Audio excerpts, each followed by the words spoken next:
Nathan's POV. Nawala ng kontrol ng lahat kaya na nawalan ako ng kontrol nang pumayag ako sa proposal ni Carissa. Ang mahirap ngayon, totally nag-sink in na sa utak ko na hindi si Carissa ang may kasalanan nito.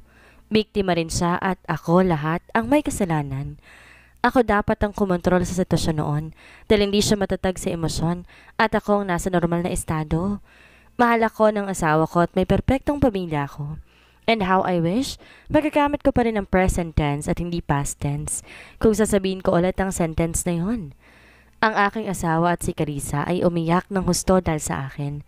Dahil sa katangahan ko. Ito na ang kinatatakot ko. Natatakot ako na baka mawala ang asawa ko, ang pamilya ko. I kept on trying to reach her, hold her, pero wala. When she saw her friends, tumakbo siya palayo sa akin at sinabing gusto niyang lumayo. Takot ako. Takot na takot. God knows how much I wanted to hold her and never let her go, that I even don't care about what others would say. Maraming suntok ang ibinato sa akin ni Jack. Akala ko maaawa si Ariana but it turned out na wala na siyang pakialam. Nakatingin siya sa akin. Umiiyak siya pero mas pinili niyang tumalikod. I asked her to listen to me pero wala. Ayaw naman makinig. Ilang beses ko siyang tinatawagan pero nakapatay ang phone niya. Tinawagan ko ang mga kaibigan niya pero gusto daw mapag-isa ni Ariana. Sinabi nila nagpahatid lang to sa isang park at after nun hiniling niya na mag-isa. I got more scared upon hearing it. Sa lagay niya hindi ko alam kung makakapag-isip siya na maayos. I drove around the city pero hindi ko siya nakita. And it's already 12:30 a.m. Buti nilang weekend, wala dito ang anak namin. Nasa parents ko. Isang oras pa ako naghintay nang may narinig akong kotseng huminto sa tapat ng bahay namin. Nagmamadali ako lumabas sa aming bahay. Mabuti na lang, nadatnan ko ang asawa ko na halos itapon ang sarili sa ibang lalaki.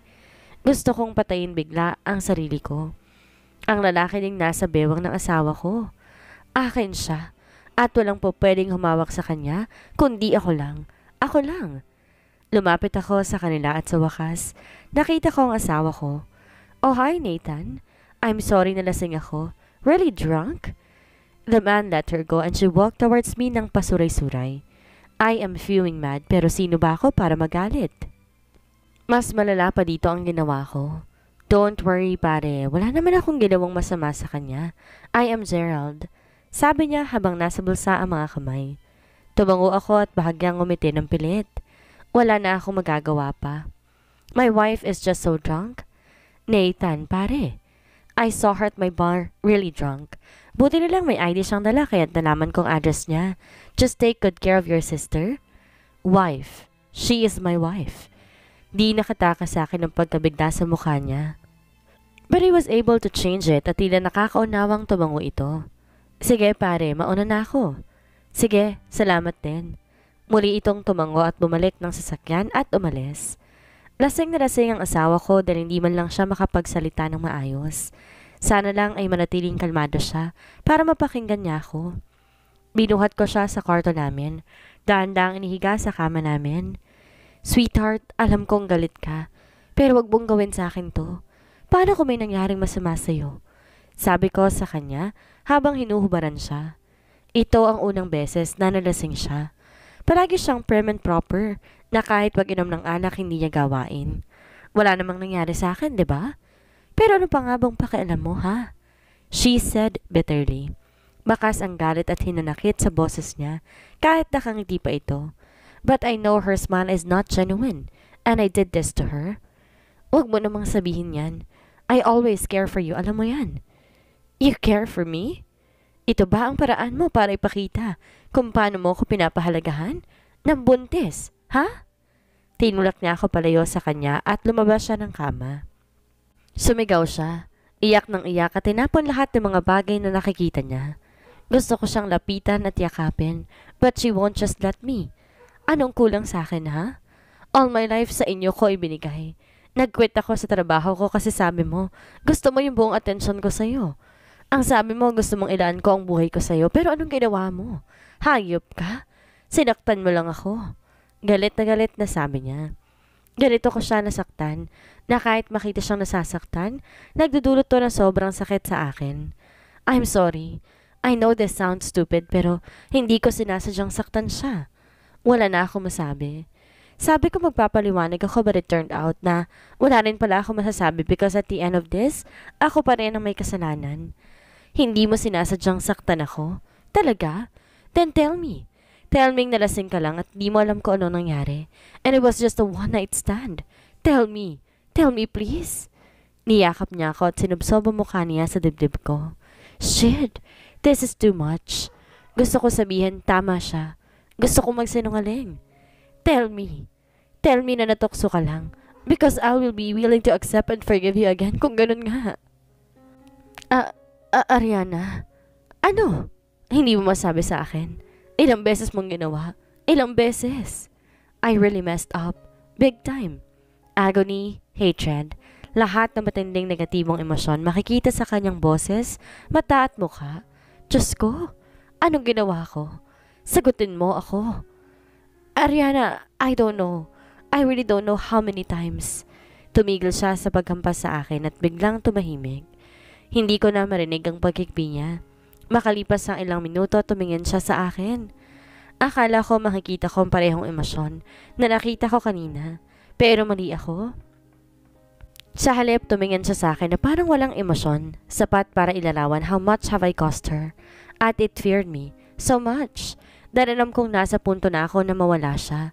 At bago pa ako makapagsalita or mahawakan man lang, nagsalita siya at sinabi sa akin ng mga bagay na ayaw kong marinig. Aalis ako at ayaw ko makitang humahabol sa akin. Dahil isinusumpa ko, kapag ginawa mo yon, mawawalan agad ng ina si Angela ng tuluyan. Ariana's POV. Anong gusto mo sa akin, Carissa?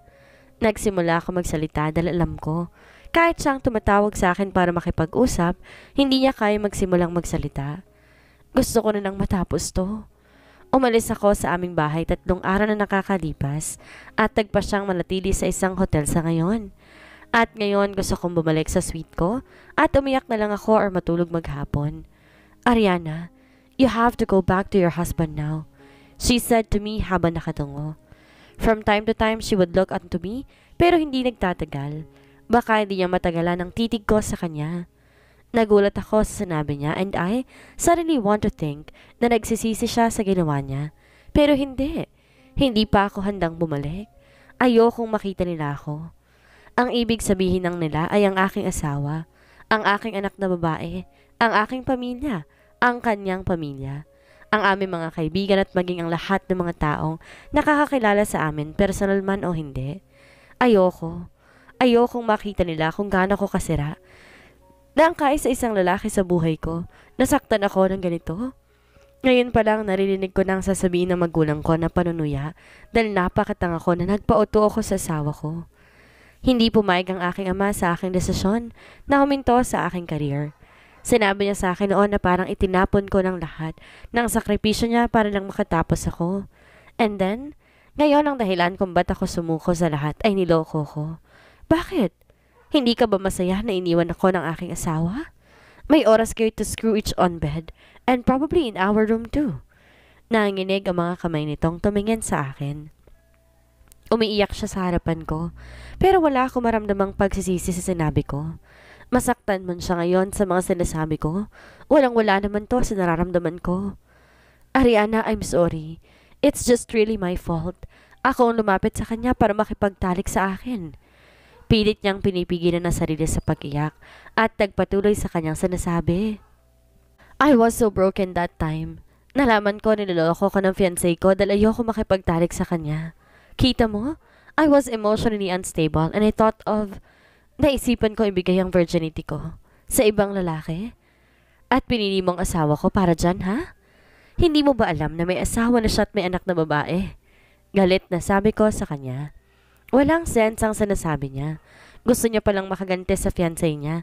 Eh di sana ginawa niya sa isang lalaking walang sabit? I know, sabi niya. Alam kong may asawa na siya. At alam kong ako ang dapat sisihin dito. Hindi kayo magkakagano ni Nathan kung hindi ako lumapit sa kanya. She is already crying loudly. Buti na lang secluded area to ng hotel at walang gaanong taong tumatambay dito. Kundi, pagpapiestahan kami ng mga tao. Lalo pat di lang siyang umiiyak ngayon. I am crying my heart out. Sobrang sakit. Why do we have to experience this? Sa loob ng 7 taon, akala ko wala nang masasaya pa sa pagsasama namin. Tapos ganito? Ano nangyari? Tumantong ako nang wala. Sana naisip mo yan bago mo binigay ang sarili mo sa kanya. Do you know that I feel so stupid? Nagagalit ako sa asawa ko at sa sarili ko kasi hinayaan ko siyang pabayaan kong sarili ko para lang mapasaya siya. I guess I'm not really enough for him dahil kahit pa sabihin niyang isuko ko ang sarili ko, hindi yan napigilang mahumaling sa isang babaeng kayang tumayo ng sarili niyang mga paa. Sino ba naman hindi magkakagusto kay Carissa? Siya ay isang ehemplo ng kagandahan. She is successful in her career and she has proven herself world to the world. Eh ako, wala. Bumagsak ako sa isang simpleng may bahay na maghihintay sa pagdating ng asawa at nakadepende sa asawa ang lahat ng aspeto, sa isusuot, sa titirhan, sa kakainin, lahat. Masakit, oo, pero totoo. I am nothing compared to this woman and that really keeps on stabbing my heart na kahit ilang araw na hindi pa rin maampat ang mga luha ko. Mali ka, Ariana? Umiling to at marahang pinunasan ng luha sa kanyang mukha kahit patuloy pa rin siyang umiiyak. Nathan loves you so much. Walang araw at oras na hindi kanya nabanggit sa akin. It may sound awkward pero kahit sa mga oras na may ginagawa kami mali, ikaw ang binabanggit niya. He missed you so much and would even tell me kung gaano siya kaswerte dahil pinili mo siya. Umiling ako at piniling wag nang magsalita. How can I believe that he missed me kung habang nasa malayo siya may ibang nagpapasaya sa kanya sa kama? This is insane. Maniwala ka man o hindi, hindi ko hinihiling na ako ang piliin ni Nathan. Gusto ko siya, totoo yun. Pero marami na ako nagawang pinsala sa pamilya mo para obligahin siya na iwan kayo at akong piliin niya dahil lang sa buntis ako. Isa pa, alam kong hindi niya ako pipiliin. Ikaw at ikaw ang pipiliin niya. Ako nga ba? Ako nga ba ang pipiliin niya? I don't know. Naguguluhan na ako. Ano ba talagang gusto mo? Hindi ko kasi alam kung ano ba talaga ang gusto niyang mangyari. She said alam niyang akong pipiliin, Nathan. Pero bakit kailangan niyang lumapit pa sa asawa ko? Ariana, just give my child a father. A name. Hindi niya kailangan bumisita lagi sa anak ko. Tama na sa akin yung paminsan-minsan magkita sila. Kahit ang anak ko na lang, Ariana. Kahit siya na lang, please, nagmamakaawa ko. A father to her child? Kaya ko ba? Kaya ko bang tanggapin na may anak sa ibang asawa ko? Hindi ko alam, naguguluhan ako. Alam ko walang kasalanan ng bata, pero paano naman ako? Ang anak ko. Can Angela accept the fact that she has a brother or a sister, pero hindi galing sa akin kundi sa babae ng daddy niya? After my encounter with Carissa, nagsimula akong pag-isipan ng mga dapat kong gawin. I was hurt. I am hurt. At di ko alam ko hanggang kailan ako masasaktan sa katotohanan ng may nabuntis ang asawa ko. Ngunit kung wala akong magagawa tungkol dito, mananatili akong ganito. Hindi lang ako kundi pati ang anak namin. I am constantly calling Angela at every time tinatawagan ko siya, lagi niyang tinatanong kung kailan ako uuwi. Hindi ko naman siya masagot ng maayos kasi hindi ko alam kung kailan ako uuwi or kung uuwi pa ako. But now I made up my mind. I am going home. I am giving Nathan us a chance again. Alam ko mahirap kalimutan ang pagkakamali niya, pero mas hindi ko yata kakayanin kung aalisan ko ng chance ang anak ko na magkaroon ng kumpletong pamilya. Nakita ko kung paano nakiusap sa akin si Carissa na bigyan ng pagkakataon ang kanyang anak na magkaroon ng ama. Hindi kumpletong pamilyang hinihiling niya kundi isang ama lang. At doon ko napagtanto kung gaano kahalaga para kay Angela ang magkaroon ng kumpletong pamilya. Isasantabi ko muna ang sarili ko. Pipiliting maging maayos ang pagkasama namin mag-asawa para sa anak ko. Anyway, mahal ko ang asawa ko at kung totoong sinasabi ni Carissa na ako ang totoong mahal ni Nathan, alam ko magiging maayos din ang lahat. Hindi man ngayon but I know someday it will. 3 p.m. na ako nakauwi. May isang oras pa ako para magluto para sa pamilya ko. Oo, ang aking pamilya. Pagkatapos ng lahat na nangyari, kami pa rin ang pamilya. Ako ang asawa. Si Angela, and maybe someday, Carissa's child. I went to the kitchen and decided to cook pork sinigang. Paborito na mag-ama ko ang ulam na yon, at tuwing ganun ang ulam napaparami talaga sila ng kain. Gusto ko silang makitang nakangiti at nasasarapan sa pagkain niluluto ko para sa kanila. Ito ay magiging isang magandang simula sa palagay ko. Nang matapos ako magluto, umakyat na ako at tinignan ang mga kwarto namin. Naalala ko, noong normal pa ang lahat, araw-araw nagigising ako na halos lahat ng gawain sa bahay. Kaya kong tapusin bago sila magising. May maid naman kami, pero kalaunan, naging yaya na lang ni Angela dahil talagang ubos ang energy ko sa anak kong yun. Pagkapasok ko sa kwarto namin, nakita ko kung gaano kagulo ang kwarto. Halatang hindi naayos at may mga basyo pa ng alak sa gilid ng kama. I guess Nathan also. Siguradong nahihirapan siyang mag-isip ng gagawin. And now that all of these things are happening, naiintindihan ko na kung bakit biglang gusto nang lumapit kami sa Canada. Baka gusto niya nang iwasan ko ng masaktan sa pagkaalam ng katotohanan. And somehow, how I wish na wala na lang akong alam kasi I wouldn't if I would be hurt like this kung naitago na lang sa akin ang mga nagawa niya. It is still painful. Hindi naman iyon basta-basta mawawala. Pero ang isipin ko na may iba siyang ibabahay dito, may ibang matutulog sa kama katabi niya, or may ibang mag-aalak sa kanya at aalagaan niya. Para na akong pinapatay ng paulit-ulit. Hindi naman siguro katangahan ang ipaglaban ng pamilya namin. For me and most of all for Angela. Kasalukuyan akong nag-aayos ng mga libro when the door flew open at nilawanan ng aking asawa. He looked so stressed at tila wala sa sarili dahil hindi niya yata ako napansin. Dire-diretso lamang to sa walk-in closet na parang isang katulong nag-aayos ng kwarto niya. Ate, bakit ka narito? Di ba kasama mo si Angela? Talong nito at halatang pagod na pagod. Totoo nga yatang hindi niya napansin ako ito. Matapos makapagbihes, lumabas ito. Diretso umupo sa sofa at mini living room sa loob ng kwarto. Di niya na rin ako tinatapunan ng tingin at ang buong akala niya ako, si Ate Cynthia, na yaya ng anak niya. Nasaan na si Angela, ate? Magbibihis lang sana ako pagkatapos susunduin ko na kayo. May nasikaso pa kasi ako kaya hindi ko kayo Sabay lingon sa akin. Tila nagtataka kung bakit di sumasagot ang kausap nito. And then I saw his face. He looked very surprised. Di makapaniwalang nasa harapan niya ako. Ako na piniling lumayo ng ilang araw. Hindi ko mapigilan ng maawa sa kanya. Tila napabayaan ito ang kanyang sarili. Wala na ang mga matang nagpapakita ng napakaraming buhay at pag-asa. Parehas lang ba talaga kaming nasasaktan? Parehas ba kami ng nararamdaman?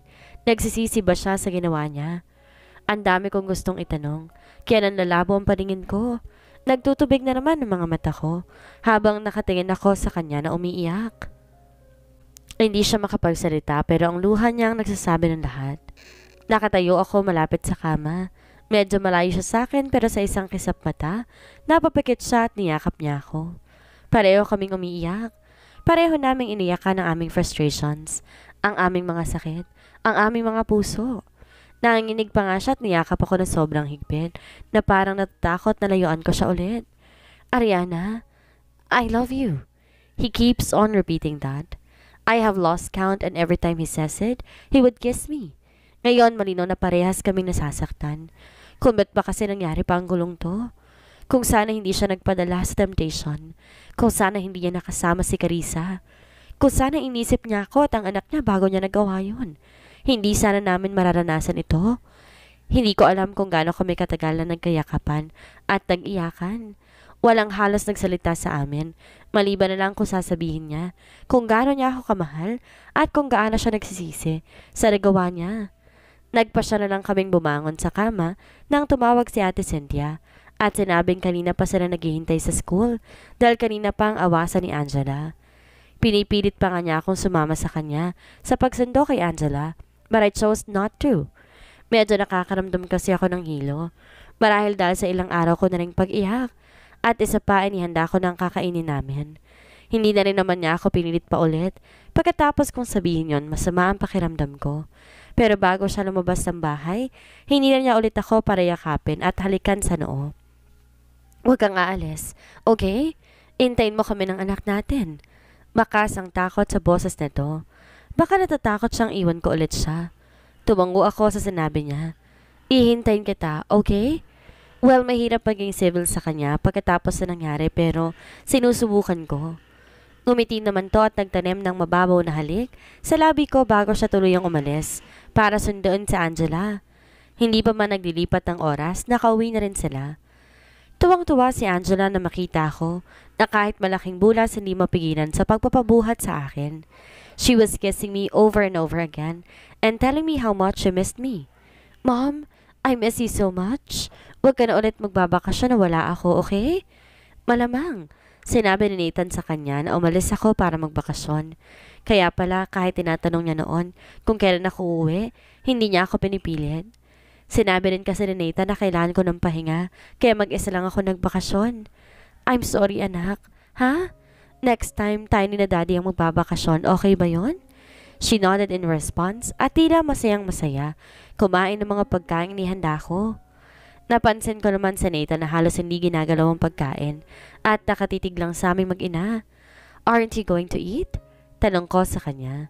I am just so happy. Naiiyak pang sabi nito habang nakatingin pa rin sa amin. Nag-iwas ako ng tingin dahil hindi ko alam kung ano ba ang sasabihin. Sa ngayon ayoko munang pag-usapan ng lahat. I want to have a good time with them tonight at baka bukas na lang kami mag-usap. Nang matapos kaming kumain ng hapunan, pumunta kami ng sala at nanood habang ginagawa ni Angela ang kanyang takdang aralin. Ayaw niya namang samahan ko siyang gumawa ng homework sa room niya. Gusto niya magkasama kami. Ang tagal kong nawala.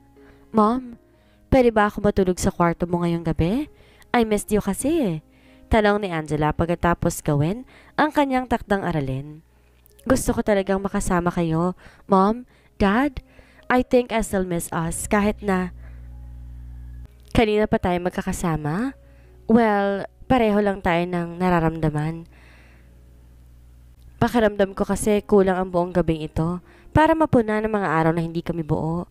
Dumagdag pa ang hindi namin halos pagkikibuan ni Nathan. I looked at Nathan as if asking kung papayag ba siya sa request ng anak nila and luckily, he nodded and smiled at me. Kaya sa tingin ko lahat kami pareho ng nararamdaman. Dumiretso kami sa kwarto namin. Pagkatapos manood ng TV, inaantok na si Angela at binuhat na siya ni Nathan. Hawak-hawak na ni Nathan ang kamay ko at paminsan-minsan, pinipisil at ngingiti sa akin kapag napapalingon ako sa kanya. At bago matapos ang gabi, niyakap at tinalikan kaming dalawa ni Angela at sinabing I love you. I guess si Angela ang magiging lakas namin at ang aming oasis habang kami ay nasa matinding pagsubok na ito.